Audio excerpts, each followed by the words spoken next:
अस्सलाम वालेकुम friends, welcome back to next direction. आज हम जिस वीडियो पे रेक करने वाले हैं उसका टाइटल है general Bipin Rawat house the Chanakya dialogues with major Gaurav Arya.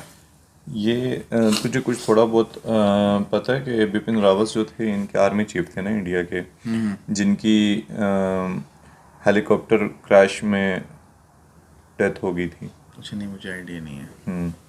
अभी रिसेंट है ये? हाँ, इनसे पिछले वाले थे मेरे ख्याल से अच्छा ना, अच्छा अच्छा आर्मी अच्छा चीफ अच्छा। थे। रिटायर्ड होकर ना तो उनका वो हो गया था, डेथ हो गई थी हेलीकॉप्टर क्रैश में। रिटायरमेंट के बाद। हाँ, चलते हैं इस वीडियो की तरफ। इस वीडियो का ओरिजिनल लिंक आपको टॉप ऑफ द डिस्क्रिप्शन में मिल जाएगा, प्लीज़ उसको चेकआउट कर लीजिएगा। और अगर आप हमारे चैनल पर नए हैं तो प्लीज़ पहले चैनल को सब्सक्राइब कर दें, बेल आइकन को बटन को ज़रूर प्रेस कीजिएगा ताकि हर नई आने वाली वीडियो आप तक सबसे पहले पहुंच जाया करे।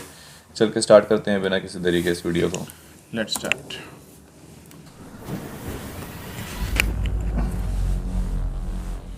यार ये बहुत फेमस है आजकल पाकिस्तान में, दोस्तों, मैं हूं मेजर गौरव आर्य और आप देख अच्छा। रहे हैं गौरव द आर्य। डायलॉग्स। अच्छा, रोज मैं घर से शूट करता हूं। आप सोच रहे होंगे कि ये सड़क पे क्या कर रहे हैं, ये कहां पे खड़े हैं। ये सेक्टर 37 है नोएडा, नोएडा। और ये एक फौजी कॉलोनी है। सेक्टर नोएडा। 37 यहाँ पे पुराने रिटायर्ड फौजी और कुछ फौजी जो रिटायर होने वाले हैं यहाँ पे आके बसते हैं। ऐसी कई छोटी छोटी कॉलोनीज हैं। और ये जो सेक्टर है ये ख़ास है क्योंकि यहाँ पे एक ख़ास घर है। अब आप बोलेंगे साहब, ये जो घर है जिसकी फ़ोटोज़ मैं आपको दिखा रहा हूँ, जिसका वीडियो आप देख रहे हैं, ये ख़ास कैसे हो सकता है। बड़ा आम सा घर है, एक नॉर्मल मिडिल क्लास घर है। ये देखिए, ये नेम प्लेट जिसकी लगी है, यहाँ पे लिखा है lieutenant general LS Rawat, lieutenant general Lakshman Singh Rawat. आइए, मैं लेफ्टिनेंट जनरल लक्ष्मण सिंह रावत के घर आपको ले चलता हूँ, फिर मैं आगे आपको बताऊँगा कि ये हैं कौन। दोस्तों, ये लेफ्टिनेंट जनरल लक्ष्मण सिंह रावत का तो घर है, लेकिन वो थे कौन? जनरल रावत थे जनरल बिपिन रावत के पिताजी। अच्छा। और ये जो घर है ना, अच्छा। जिसके आगे उनके पिताजी का नाम लिखा है, एक्चुअली जनरल बिपिन रावत का घर है। आप देखेंगे बड़ा सादा सा घर है, और जनरल बिपिन रावत ये चाहते थे कि रिटायरमेंट के बाद यहाँ पे आके सेटल हो जाएं। इस वक्त ये घर में हैं कर्नल JP सिंह। हम कर्नल JP सिंह सर से भी आपको मिलवाएंगे और जनरल रावत के बारे में कुछ जानना चाहेंगे उनसे, और वो हमें बताएंगे कि वो कैसे थे, उनका व्यक्तित्व कैसा था। और ये बहुत ज़रूरी है लोगों तक ये बात पहुंचानी। और अंत में मैं बताऊंगा कि ये शूट मैं क्यों कर रहा हूँ, इस शूट का पैगाम क्या है। वाकई यार। तो दोस्तों, इस वक्त मैं जनरल बिपिन रावत सर के घर पे बैठा हूँ यहाँ पे, और ये इनका घर है जो उनके पिताजी जनरल लक्ष्मण सिंह रावत के नाम पे था। तो लेफ्टिनेंट जनरल लक्ष्मण सिंह रावत के बाद ये घर जनरल बिपिन रावत को मिला, क्योंकि वो पुत्र थे, उनके बेटे थे। अब मेरे साथ कर्नल JP सिंह सर हैं जो इस घर में फ़िलहाल रह रहे हैं।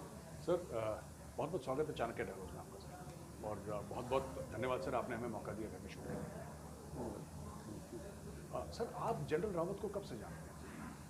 जनरल रावत से मेरा काफ़ी समय से परिचय है, जब वो सेवा में थे। जी।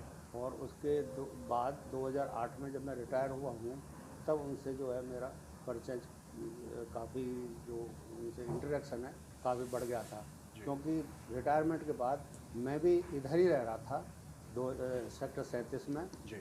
और जब जनरल बिपिन रावत सेनाध्यक्ष का पदभार संभाला, तो मैंने उनसे गुजारिश की कि मेरा अभी जो घर है यूपी में कंस्ट्रक्शन में है, वो अभी मिला नहीं है, तो क्या मैं आपके घर को किराए पर ले सकता हूँ। जी। तो 2017 से जब उन्होंने सेनाध्यक्ष का पदभार संभाला, तब से मैं उनके इस घर में किराए पर ओह। अच्छा सर, और फिर उसके बाद उन्होंने कभी ऐसा बोला कि मैं इस घर में आके रहूँगा रिटायरमेंट के बाद, I want to be here, ऐसा कुछ बताया उन्होंने? हाँ, उन्होंने एक बार जब जनरल बिपिन रावत शहीद स्मारक के आयोजन में मुख्य अतिथि के रूप में आए थे, जी। तब मेरा उनसे इंटरेक्शन हुआ था। जी। और जनरल बिपिन रावत से मैंने सवाल पूछा था कि सर, आप रिटायरमेंट के बाद आप कहाँ सेटल होना चाहेंगे। तो उनका यही जवाब था कि मैं JP इधर ही सेक्टर 37 में अपने पुश्तैनी घर में आऊँगा। जी। और वहीं मेरा जो है वो पुश्तैनी घर है, और मेरे जो आस पड़ोसी उनसे काफ़ी मेरा इंटरेक्शन रहता है, और उधर ही मैं आकर के सेटल हूँ। तो मैंने फिर उनसे पूछा कि सर, वो तो आप सेना से रिटायर होंगे, आर्मी चीफ हैं। तो आर्मी चीफ हैं, और इस तरह से आपके लिए तो वो घर इतना सूटेबल अप्रोप्रिएट नहीं होगा सिक्योरिटी के मद्देनजर। सिक्योरिटी के मद्देनज़र रखते हुए। तो उनका ये कहना था कि नहीं कोई वो नहीं है, मेरी 2 बेटियां हैं, उनकी शादी हो जाएंगी, हम दोनों मियाँ बीवी उसी घर में जो है रहेंगे और सिक्योरिटी का ऐसा कुछ नहीं है। तो सिक्योरिटी गार्ड जो है वो पीछे जो सर्वेंट क्वार्टर है उसमें वो रह लेंगे और बड़े आराम से मैं अपना जो है रिटायरमेंट जो जीवन है उसमें ही मेरा व्यतीत करूँ, ये उनका कहना है। ज़बरदस्त यार। सर बड़े सादे व्यक्तित्व के थे, मतलब कि कोई तामझाम कोई शोबाजी कुछ नहीं, नॉर्मल बिल्कुल। हाँ जी, जनरल बिपिन रावत बड़े सरल स्वभाव के व्यक्ति थे, बहुत ही ऑनेस्ट थे, अपराइट थे, हार्ड टास्क मास्टर थे, जो कहते थे वो करते भी थे जी और उस तरह से उनका आर्मी में भी नाम है और यहाँ जो सेक्टर 37 अरुण विहार की कॉलोनी है जी इसमें भी उनको सभी याद करते हैं उनके व्यक्तित्व को, क्योंकि बहुत ही सरल स्वभाव के वो इंसान थे। तो सर इतना छोटा घर, मैं अक्सर देखता हूँ कि जो बाहर जो बिजनेसमैन है, जाहिर सी बात है उनके पास पैसा बहुत है तो वो तो महल अपने लिए बनाएगा बिजनेस, लेकिन मैंने देखा जनरली इंडियन आर्मी के जनरल्स हैं generally 99% unless he belongs to a wealthy family, पीछे से कोई खानदानी बहुत पैसा है, 99% के घर तो नॉर्मल ही हैं सर, मतलब बड़े आम से नॉर्मल साधारण से घर हैं। और ये तो जनरल बिपिन रावत तो he was after army chief of CDS. हाँ, आपने सही कहा। मैं भी काफ़ी सर्विस के दौरान और इवन आफ्टर रिटायरमेंट जनरल्स के घर आना जाना रहता है, किसी न किसी काम के लिए कभी हमारा इंटरेक्शन होता है। तो आमतौर पर इंडियन आर्मी के ऑफिसर्स अफसरान मिडिल क्लास फैमिली से ही आते हैं ज़्यादातर सर और हाँ, और जनरल्स के जो मैंने घर देखा है वो सिंपल और बड़े अच्छे तरीके से मेंटेन, लेकिन घर में कोई उस तरह से बड़ा महल या बंगलो टाइप का उनका रहने का कोई ऐसा उनकी इच्छा नहीं होती है। अभी मैं जितने भी जनरल से मेरा इंटरेक्शन हुआ है, सिंपल घर में वो अपना रह रहे हैं। इवन रिटायरमेंट के बाद भी उनका फ्लैट है, किसी का मैं गया हूँ, किसी का फ्लैट 8वीं मंजिल पर है, किसी का फ्लैट 6वीं मंजिल पर है। और जहाँ आप बैठे हैं ये भी ग्राउंड फ्लोर का घर है, इसमें भी इस घर के ऊपर 2 फ्लैट्स और हैं। तो बड़े वो किसी और के हैं सर? हाँ, आर्मी के जनरल बड़े ईमानदार और सरल व्यक्तित्व वाले होते हैं, उनका कोई ऐसा दिखावा इस टाइप से कुछ होता नहीं।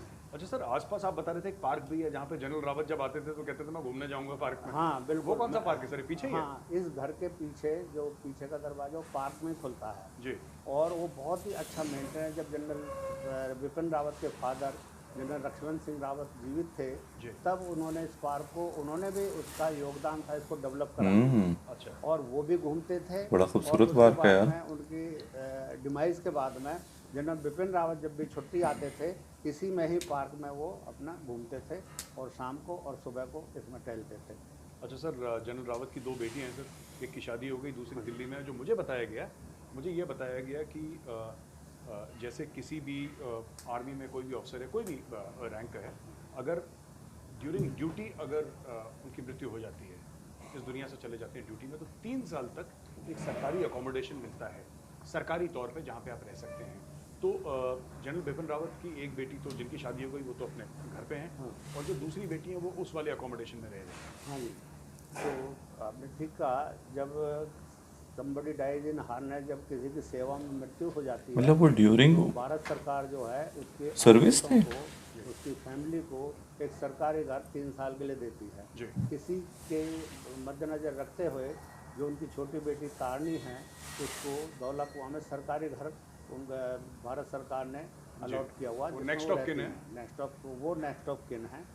और जब कभी वो यहाँ पर तारणी रावत हमारे यहाँ कभी आती हैं, आई भी हैं, तो वो कहती हैं कि मैं तो वहाँ उसके बाद में इसी घर में आकर रहूँगी, क्योंकि इसी में ही मैं पली बड़ी हूँ और इसी में ही मैंने अपना जो बचपन है वो इसमें व्यतीत किया है। अच्छा सर, तो वो भी वैसे ही सरल स्वभाव की हैं हाँ जैसे जी। जनरल, वो तो खैर जैसे माँ बाप होते हैं वैसे ही बच्चे वैसे ही हो जाते हैं। सही कहा, बिल्कुल। सर हमसे बात करने के लिए बहुत बहुत धन्यवाद सर, बड़ा अच्छा लगा आपसे मिलके। और मैं वही देखना चाह रहा था कि सर मैं भी सर कई जनरल्स के घर जाता हूँ सर, वेरी वेरी नॉर्मल, आराम से, हाँ जी।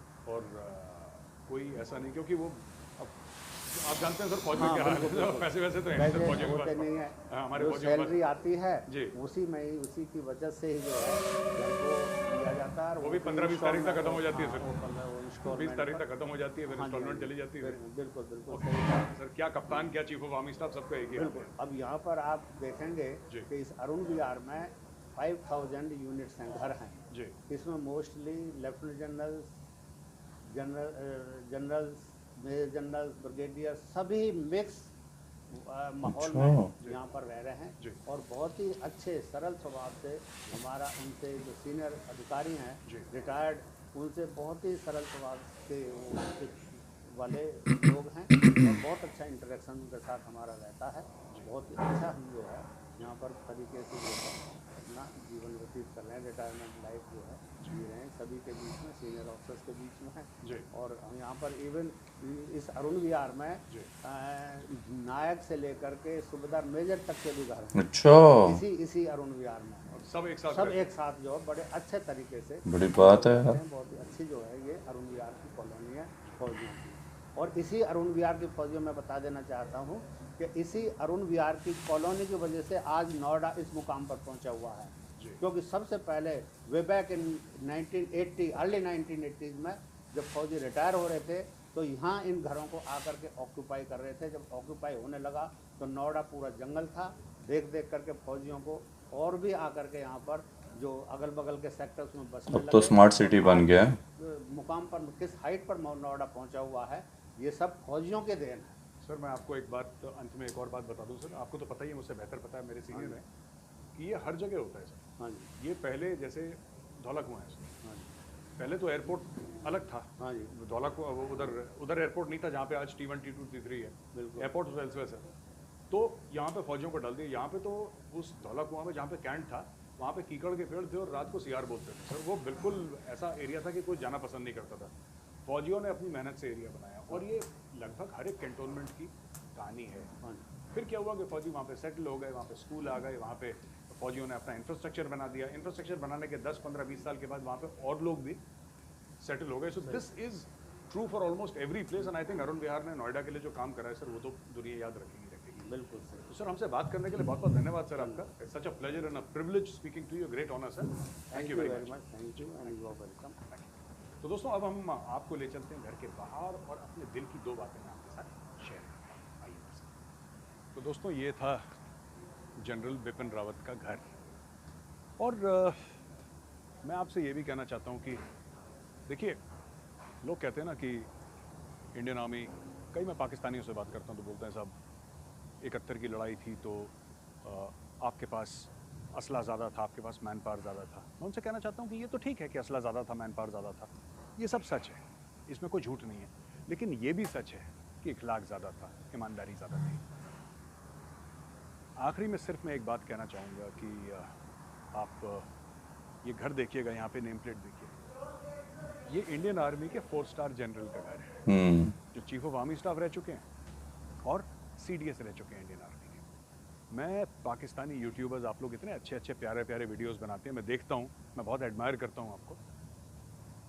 मैं सिर्फ आपसे एक रिक्वेस्ट करना चाहता हूँ कि आपके जो 4 स्टार जनरल हैं, जो आपके आर्मी चीफ हैं, कभी उनका भी वीडियो डालिए कि साहब ये हमारे आर्मी चीफ हैं, ये जनरल बाजवा है ना, ये इनका घर है, घर के अंदर ज़रा शूट करवाइए। Big difference. General Parvez Kayani, general Parvez Musharraf, आप जाइए अपने जो जनरल्स हैं उनके घर दिखाइए और तब मैं आपको बताऊंगा कि ये जो हमारे मुल्कों में जो अनफॉर्चुनेटली लड़ाई झगड़े का साइकिल है और जो आप लोग कहते हैं ना इंडियन आर्मी ये करती है, ये करती है, मैं फिर से वही बात कहूंगा जो मैंने बहुत पहले बोली थी। The Indian army is not just a powerful army, it's also a moral army.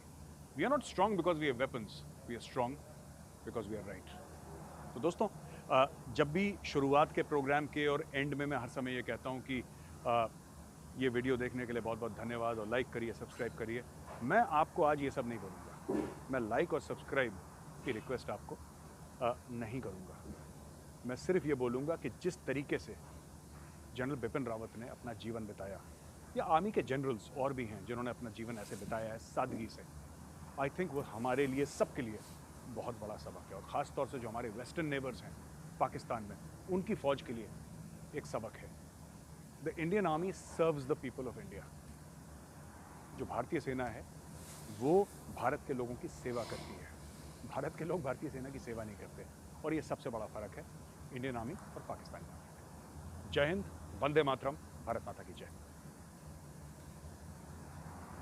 Qasim, इनको तो सुना कभी तूने? नहीं। मेजर गौरव आर्य को। ये बहुत फेमस है, पता तुझे, पाकिस्तान में। अच्छा। तकरीबन जितने भी मेरे दोस्तों से बातचीत होती है ना, हर बंदा ही इनको Follow कहीं ना करता कहीं सुनते हैं। इसीलिए ये ज़्यादातर अपनी वीडियोस में भी पाकिस्तानी यूट्यूबर्स पाकिस्तानी लोगों को बोलते हैं, क्योंकि ये काफ़ी ज़्यादा इधर अभी, बल्कि पिछले दिनों ये न्यूज़ में भी थे, हेडलाइंस में थे। कोई इन्होंने कुछ बोला था उसकी वजह से।